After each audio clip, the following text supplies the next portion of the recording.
Lonely lumberjack, paid $2.00 for woman, with sack on her head, at auction, marries her when she says name. Oregon Territory, spring of 1869, a dust-worn outpost along the Oregon Trail. The scent of dry timber, horse sweat, and tobacco hangs thick in the air. Around the makeshift auction stage, nothing more than planks nailed to wagon crates, a crowd of men gathers. Rough hands, dull eyes, hungry hearts and hollow souls. The kind of place where even decency forgets to stop. A man with a faded blue vest and rusted deputy badge slams a wooden gavel onto the post. "All right, last one for the day," he bellows. "She ain't got no name, ain't shown her face, sack over the head since Missouri. Says she can work, says she'll obey. Starting bid, $2. Who's brave, or drunk, enough to marry the mystery?" Laughter breaks like a whip. "Maybe she's a witch under that thing," one man shouts. "Or a corpse," says another. "Might as well marry the damn sack." A few men spit into the dirt and turn away. Others stay to watch, nudging each other, waiting for someone foolish enough to raise a hand. On the wooden platform she stands still, barefoot, dusty, her hands bound in front with fraying twine. The sackcloth over her head is stained, too large, tied tight at the neck. Only her breathing betrays her fear. It comes quick, shallow, controlled, but barely. Her fingers twitch, clench, release. "She's no good to anyone if she won't even speak," the auctioneer grumbles. No one steps forward, not for a long minute. Then the crowd parts like water. From the back, a tall figure walks forward, broad shoulders beneath a canvas coat, a face shaded by the brim of a black hat, worn but clean. His boots are heavy with mud, his shirt sweat-lined, and his axe hand is wrapped in leather strips. A man who has lived more with trees than people. $2, he says. Silence falls like snow. The auctioneer squints. "You sure, mister?" "I said what I said." His voice is low, not angry, not eager, just certain. A few men snicker. Must be desperate. The auctioneer clears his throat, nervous now. "You do not want to see what you are buying?" The man tilts his head toward the woman, still unmoving beneath the sack. "I ain't buying a face," he says quietly. "I am marrying a person."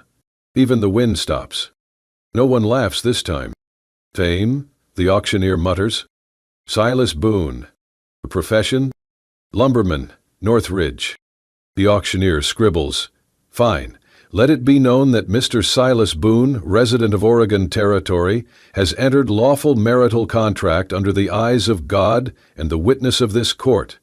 He shoves the paper toward Silas, who signs without flinching. Then he turns to the woman. "You're now legally wed, miss. Say your name for the record." The sack shifts slightly, no sound at first. Then, very softly, so softly one has to lean forward to hear, the voice comes. "Annabelle Crow." Silas freezes. The crowd leans in. The auctioneer raises an eyebrow, but says nothing. Silas's eyes widen, just a flicker, then they harden again, fixed on the sack, on the voice that now echoes in his mind, 3 winters ago, in the snow, in the dark. A voice he never forgot, a name he never heard, until now.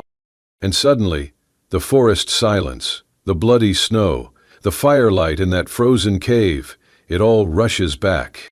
He steps off the platform slowly, takes the woman's arm, not roughly, not urgently, just firmly enough to say, "You are safe now." No one stops them as they walk away. Not a word from the crowd, just the creak of boots over planks and the whisper of a name that still trembles between them. Annabelle Crow. The forest closed in around them as they walked, the trail narrowing to a thread of broken pine needles and packed earth. The light dimmed beneath the canopy, sun straining through the thick boughs like it too was unsure whether to come closer. Annabelle said nothing.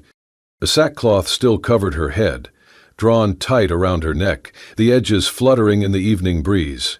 Once the wind caught it enough to tug sideways. She reached up instantly, adjusting it with both hands, keeping her face hidden. Silas Boone walked several paces ahead, leading the old mule that carried the few supplies they had been allowed from the outpost. He did not turn around, nor try to speak. He simply kept to the trail, every so often glancing toward the trees, as if listening for more than wind. The silence between them was not awkward. It was a silence carved from different kinds of survival. They reached the cabin before dusk. It was built from dark pine, not large but tight, strong, clean, set against a rise of earth that blocked the worst of the north wind. There was a stone chimney, a stack of wood beside the door, and a rusted horseshoe nailed above the frame. Silas reached the door, pushed it open with a creak, then stepped aside. "You pick where you stand," he said quietly. "No one's going to place you anymore." Annabelle stepped in slowly. Her movements were cautious but not weak. She did not remove the sack. Her steps made almost no sound across the smooth wooden floor. She did not sit at the table. She crouched against the far wall, back to the room, hands resting on her knees, silent. Silas stepped in behind her, placed a bundle of firewood near the hearth and began to work at the stove. No questions, no commands, only the occasional sound of iron shifting or water boiling. The scent came slowly, warm, thick, real. Something with spice. Quill of cinnamon, the salt of smoked meat. He worked in rhythm, as if he had done this 1,000 times before. Annabelle did not move. When the food was ready, Silas placed a wooden bowl near her. She flinched slightly but did not turn. He sat at the table with his own bowl, neither rushing nor staring. After several minutes, her voice came, muffled but audible. "Oh, what is this?" Silas looked at his bowl, stirred once, and said, "I call it the meal for the last one standing." A pause. Then a quiet sound, almost a breath of a laugh, but stifled, withdrawn. He added, "Used to make it for myself after long days in the woods. Then I started making 2 bowls, even when there was no one to eat the second." She turned her head slightly, enough to glance sideways beneath the hem of the sack. On the chair beside him sat a second bowl, identical, steam rising from it, no one else in the room. Silas gestured toward it. "I used to set it for my wife, after the war, after the trees took more than they gave, just a way to say, I came home alive again." He paused. "Now I set it for you, and for her." The silence held. The fire crackled. Annabelle reached for her bowl, slowly. Her hands trembled faintly, but she gripped the spoon and drew it under the sackcloth without removing it. She ate in silence, every bite small, careful, but she finished it. That night, while Silas washed the bowls in a tin basin near the stove, Annabelle remained by the wall, her knees drawn up, arms wrapped around them, watching, not speaking. But for the first time since he met her, she was not shaking. That night, after the fire had died down to a steady glow and the last embers of supper had been cleaned from the bowls, Silas sat alone before the hearth. He had not lit a lantern. He did not need it. The firelight was enough, casting long shadows that danced along the log walls like silent memories. Outside, the wind moaned through the trees, long, low, and familiar. He leaned forward, elbows on knees, letting the warmth touch his face. But it was not warmth he felt, not entirely. It had been 3 years ago, a winter thicker than any before, the kind of cold that turned pine needles into glass and lungs into fire. He had gone too far north for timber. Greedy for wood, stubborn with pride, he slipped on a slope, twisted his leg, and fell into a snowbank where no trail existed. By the time the snow covered his back, he had stopped fighting. But then, hands.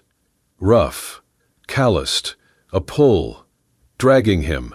He remembered the pain, the jarring weight of his body moving against rock, then darkness. He awoke to fire. A small cave, hidden behind a curtain of ice. The fire cracked and hissed beside him, and the smell, something earthy, bitter, like boiled bark, filled his nostrils. Across from him sat a figure, a woman.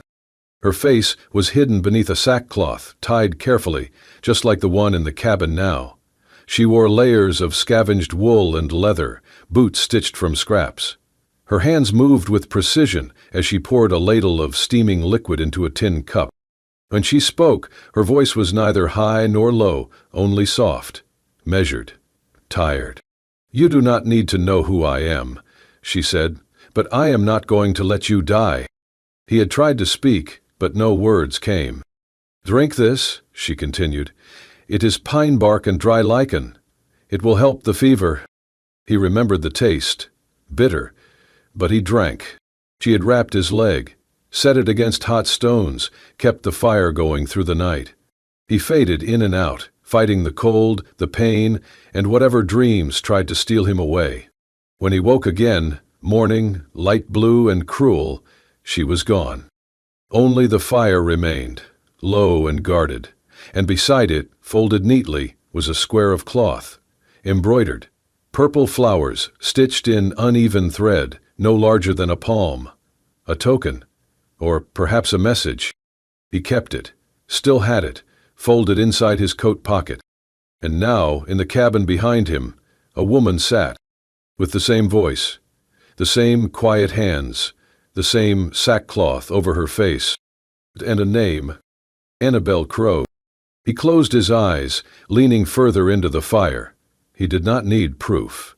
He had felt it the moment she had spoken on that auction stage. Not the name, the sound. The woman who had saved him had not wanted to be seen, not wanted to be known. And here she was again, still hidden, still nameless to the world, but not to him. He did not tell her that night. He let the memory live inside him, a silent agreement between past and present. He glanced back toward the small shape huddled near the far wall, sack still on her head, back still turned. The same fear, the same need to disappear. But this time, Silas thought, she was not alone. And that, maybe, was the start of something that could live beyond snow. The forest held its breath that morning. Mist clung low to the roots, curling around the base of the trees like secrets too shy to rise. A soft wind passed through the needles above, high and slow, as if even it did not want to interrupt. Annabel stepped outside the cabin alone. She moved quietly, arms folded across her middle, and walked toward the tall pine that stood like a sentinel at the edge of the clearing. The sack still covered her head, but her steps no longer wavered. Her spine was straighter now. Not proud, but no longer bowed. At the base of the tree she sat. She turned her face slightly to where the early sun cut through the branches. She reached up with trembling hands and loosened the knot behind her neck. The sack slid up just far enough to let her breathe, open-faced to the wind. Her mouth, her nose, a sliver of cheek. It was not defiance. It was a beginning. Silas saw her from the side yard, where he knelt beside a wooden basin, oiling the teeth of his saw. He did not rise, did not call out, but after a moment he spoke, low, steady, as if saying it more to the trees than to her. "I once got hurt bad, deep winter, got turned around near Black Ridge. I should have died out there." His fingers moved over the blade, cleaning. "But someone found me, pulled me into a cave, saved my life." Annabel did not turn. She wore a sack over her head, would not say her name, barely let me see her hands. He paused, but I remember her voice. He turned his head just slightly, not to face her directly, but to let his words carry fuller. "Your voice sounds just like hers." There was a stillness, and then a sound, the soft scratch of fabric sliding over skin. He did not move, not even when he felt her eyes on him. When he finally looked up, she was staring straight at him. The sack lay in her lap. Her face was not deformed, it was not monstrous, it was human. But it bore a mark no one could miss. A long curved scar ran from her right temple to just above the line of her jaw, not fresh, not bleeding, but deep, permanent, as though fingers, cruel and frantic, had tried to claw something from her that would not come free. She met his gaze, no longer hiding, but not proud either, only bare. Her voice came in a whisper. "The man who ran the boarding house where I worked, he told me I could keep a room if I gave extra, She swallowed. I said no. He did not like that. She looked down for a breath, then back to Silas. He came at me. I fought back, pushed him. He slipped. His head hit the stove. She stared past him now, into memory. He died. I ran. Silas's jaw tightened, but he said nothing. They said I killed him on purpose, that I lured him, that it was all planned. Her voice wavered. There were no witnesses. No one believed me. She looked at her own hands. They called me a liar, a temptress, a killer. Silas stood, wiping his hands on a cloth. Annabelle went on, her tone low and even. They sold me off to pay his debts, passed me along from one hand to another like cattle. They covered my face to make it easier, to make me nothing. She looked at the sack in her lap. I wore this so people would not look at me like I was poison, so they would not see the scar and decide what I was worth before I even spoke. She looked up at him again, eyes glassy but fierce. I did not ask to be saved. I did not ask to be bought. But I am tired of hiding. Silas did not step forward. He did not touch her. He only nodded. Thank you, he said, for telling me. His voice was steady, warm, real. You did not have to, but you did. She blinked hard, but no tears fell, only breath. And in that breath, something shifted. For the first time since she arrived, she was not a shadow. She was a woman with a name, a story, and a face. And Silas had seen all three, and turned away from none. The sun crept slowly through the forest the next morning, its light golden and tentative, spilling through the narrow window above the table. Dust motes spun lazily in the beam, like tiny spirits dancing between the wood-grain walls, blessing the quiet. Inside the cabin, the air was still. Not with fear, not anymore, but with the hush of understanding, like breath held in space after something fragile has been shared and carefully received. Annabelle had barely spoken since the day before, but she had not reached for the sack. She no longer pulled it over her head before sleeping, no longer kept it folded at the foot of her bed like a shield waiting for battle. Her hair, untied and tangled from sleep, lay quietly against her shoulders as she rose from the cot. Her steps remained cautious, her posture guarded, but something in her presence had shifted, something small, like the ground thawing beneath snow. She blinked at the light pouring through the window and moved toward the table, expecting the usual. A tin of coffee, the wooden bowl she washed nightly, the leftover spoon. Instead, she stopped short. There was something new waiting for her. A small mirror. It stood upright, silver-framed, aged at the edges, but polished to clarity. It leaned against a smooth wedge of pine, angled perfectly to catch the light of the rising sun, so that it would illuminate, not expose. Beside it hung a scarf, sea-green silk, faded slightly in parts, but soft and carefully folded, like it had been treasured once. Maybe still was. There was no note, no gesture pointing toward it, just the mirror and the scarf, placed there as if they had always belonged to that table, and as if she had always been meant to find them. Annabelle stared at the objects for a long time. She did not move. Not at first. The fire in the stove had gone low, and only the crackling of old pine and the occasional creak of the beams overhead filled the room. Outside, the forest began to stir, the rustle of a jaybird in the branches, the slow drip of dew from the eaves. She approached the table slowly, as if afraid the mirror might reflect something she could not bear. But when she reached it, she looked. What she saw was not new. She had felt her face 100 times since the day her world cracked open. She knew the ridges of the scar, the path it carved down her cheek like a brand that never asked permission. Her hand lifted. She touched the mark lightly, the way one might touch a name etched into stone, familiar, inevitable. But this time, under the sun through clean glass, she did not wince. The scar was still there. It always would be. But so was the woman behind it. Her gaze lingered, then shifted to the scarf. She lifted it with both hands. It slipped through her fingers like river water. Cool, gentle, kind. There was care stitched into its every fiber. She brought it to her head, not to hide the scar, but to shape what others would see, to soften the outline, to take control of her own image, not out of shame, but of choice. The scarf settled into place like it belonged there. In the mirror, a new figure emerged. Not the hunted girl from the auction, not the ghost from the snowstorm, but a woman, full, upright, still carrying what she had lived through, but no longer buried by it. Behind her came a sound, soft boots on plankwood. She did not turn, she did not need to. Silas stood in the doorway, one shoulder leaning against the frame. He had entered without a word, as was his way, but the look on his face was not one of caution or surprise. It was quiet reverence. He tilted his chin toward the scarf. "That used to be my wife's," he said, voice steady. "She wore it whenever she needed to feel like herself again."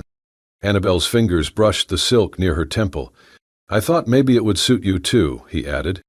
She turned slightly toward him, not flinching, not defending. He held her gaze, unwavering.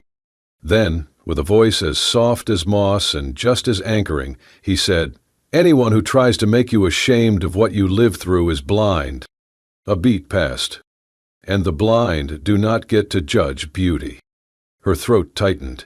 The tears came slow, but they came, not sharp, not desperate, but warm, cleansing. She looked at herself again. Then, gently, she reached out and laid her palm flat against the mirror, meeting her reflection halfway. And for the first time in a very long time, Annabelle Crow let herself be seen. The piece they had carved in the woods did not last unchallenged. It never did, not in these parts. Trouble came on horseback, riding alone beneath a sky bruised with stormlight. The man was lean, long-legged, his duster torn from trail wind and mean miles. His eyes gray, sharp, merciless, cut through the saloon crowd like a blade through ripe hide. He called himself Cutter, and Cutter was no drifter. He was a bounty hunter, the kind who could read tracks like scripture and smell secrets under boots. Rumor had drifted from the southern trail, a girl with a scar, hiding in the hills, face once covered, now showing. Someone whispered she had blood on her hands and a lumberman for a shield. Cutter listened, and then he rode. By the time he reached the logging post near North Ridge, he was asking too many questions. He posed as a lost traveler, claimed he was seeking work with the timbermen, said he heard tell of a man named Boone who lived deep in the woods. Silas met him by chance near the supply shed. One look, and he knew. Not by the words. Cutter was polite, measured. But the way he scanned the tree line, the stillness in his stance, it was the stillness of a snake just before the strike. Later that evening, Silas returned to the cabin. His face was colder than the wind. "Heem is hunting you," he said simply. Annabelle did not speak at first. She stood by the stove stirring soup that had gone thin with memory. Her eyes were steady but far away. Then, without a word, she crossed the room, opened the wooden chest at the foot of the cot, and pulled out the old sackcloth, folded neatly, untouched since the morning she had shed it. She held it in her hands for a long time. "I will wear it again," she said quietly, "one more time." Silas looked at her. "You do not have to." Her eyes met his. "This time, I choose it. Not for shame, for strategy." They laid the plan together that night. Annabelle would ride east, through the old fire road, wearing the sack. Cutter would follow. He would not resist a girl alone, scarred and covered, a ghost reborn. Silas would take the mountain pass, ride Cross Ridge, and meet with the sheriff in town. If the plan worked, Cutter would follow her straight into the trap. And it did. At dawn, with the sky barely blushing, Annabelle mounted Silas's second horse and rode out, sack tight over her head, heart hammering. She did not tremble this time. She looked forward. By sundown, Cutter had taken the bait. He followed her deep into the eastern rocks, where Silas waited with the sheriff and 2 men from the Ridge Patrol.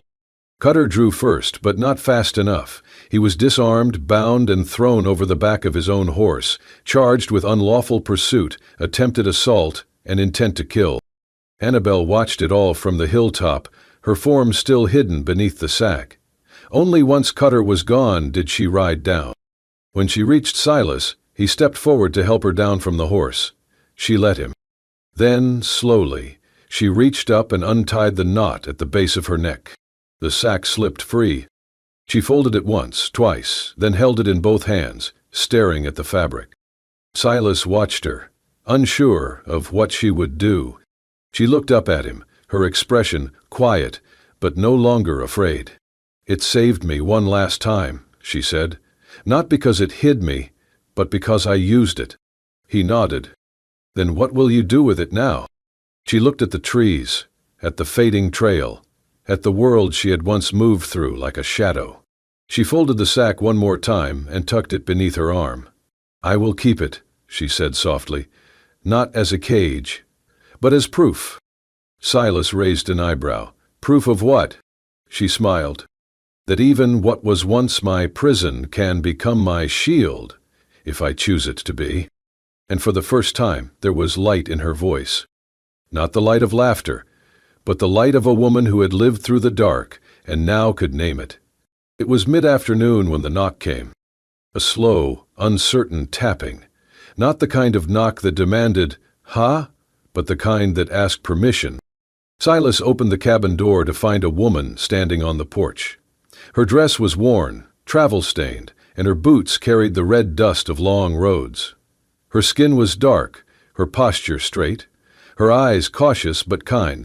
She held her hat in both hands. "Name's Mavis Green," she said. "I used to work at the Ridley House. Kitchen help, cook mostly." Behind Silas, Annabel stepped into the doorway. She froze when she saw the woman. Mavis took a step back, then stopped herself. "I heard you were up this way," she said quietly, "and I figured it was time I stopped being a coward." The wind rustled through the pines as silence stretched between them. "I saw what happened that night," Mavis said. "Saw him drag you into that back room, heard you scream, heard the crash, but I did not speak up. I needed the job. I needed to eat." Annabel's fingers tightened against the doorframe. "I am not proud of that," Mavis continued, "but I can make it right now, if you will let me." Later, over tea at the table, Mavis recounted everything, details only someone who had truly been there could know. She described the bruises, the blood, the silence that followed. "I should have said it back then," she whispered. "But I will say it now. You were telling the truth." With Silas's help, they wrote it all down.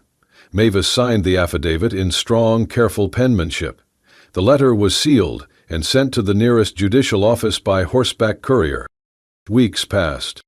The forest grew greener, the sky turned warmer. Then, one morning, the sheriff rode up, with a single envelope in hand. Silas opened it on the porch, read it twice before walking it inside. Annabel took it in her hands. The words were few. Charges against Annabel Crow dropped. Case closed. Warrant rescinded. She read them again. And again. Then she walked outside, past the firewood pile, past the horses, and down to the tree line. She found the old pine, the one she had once buried her sackcloth beneath. She sat at its base, running her fingers through the moss, breathing. She did not cry. She did not laugh. She just closed her eyes. And in a voice barely more than breath she said, "For the first time in my life, I do not have to run." Justice had come. Not with trumpets, not with applause, only with truth, and the quiet strength of someone who had finally decided to stand beside it. Spring came gently to the ridge. The trees, once bare and brittle, now wore soft buds like promises waiting to bloom. Mist still rolled in at dawn, but it was thinner, lighter, as though even the fog had grown tired of hiding. Birds sang again. The river moved with purpose. The forest felt forgiving.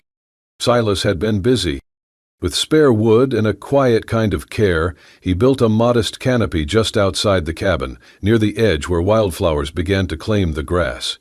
It was nothing grand, 4 upright beams, a simple arch draped in linen, but it stood strong. Like him. They invited only a few. Mavis came, smiling wide in a dress that did not match but still suited her spirit. The old blacksmith, from town, brought a bottle of apple brandy. The shopkeeper's wife carried a basket of bread and a bouquet of mountain lavender. They were not many, but they were enough. Inside the cabin, Annabel stood before the small mirror Silas had left for her months ago. Her dress was plain muslin, hand-stitched, the color of cream. But it fit her perfectly, because she had made it herself, with steady fingers and quiet nights. On her head she wore a veil. It was made from the sackcloth, the same one that had once hidden her shame, her fear, her name. But now it was something else. Silas had washed it, sun-dried it, and cut it with care. The edges were sewn with white thread, the kind used for mending old linen. And on the corners, embroidered in faint purple, were tiny wildflowers, almost identical to the ones stitched into the handkerchief she had once left behind in the snow. When she stepped out of the cabin, the forest fell still. Silas stood beneath the wooden arch, hands folded, heart full. He had trimmed his beard, polished his boots, and ironed the only shirt he owned without sap stains. But none of that mattered when he saw her. She moved slowly, like the earth had finally given her permission to be seen. And she was beautiful, not because the veil covered the scar, but because she had chosen to wear it again, on her terms. As she reached him, Silas took her hands. His voice was low, but every word was steady. "No matter what covered your face," he said, "you were always the woman I chose from the start." He paused, looking into her eyes. "And now, you are the woman I vow to stand beside to the end." Annabel smiled, not with the caution of someone who had been hurt, but with the peace of someone who had finally healed. He whispered, "And I vow the same."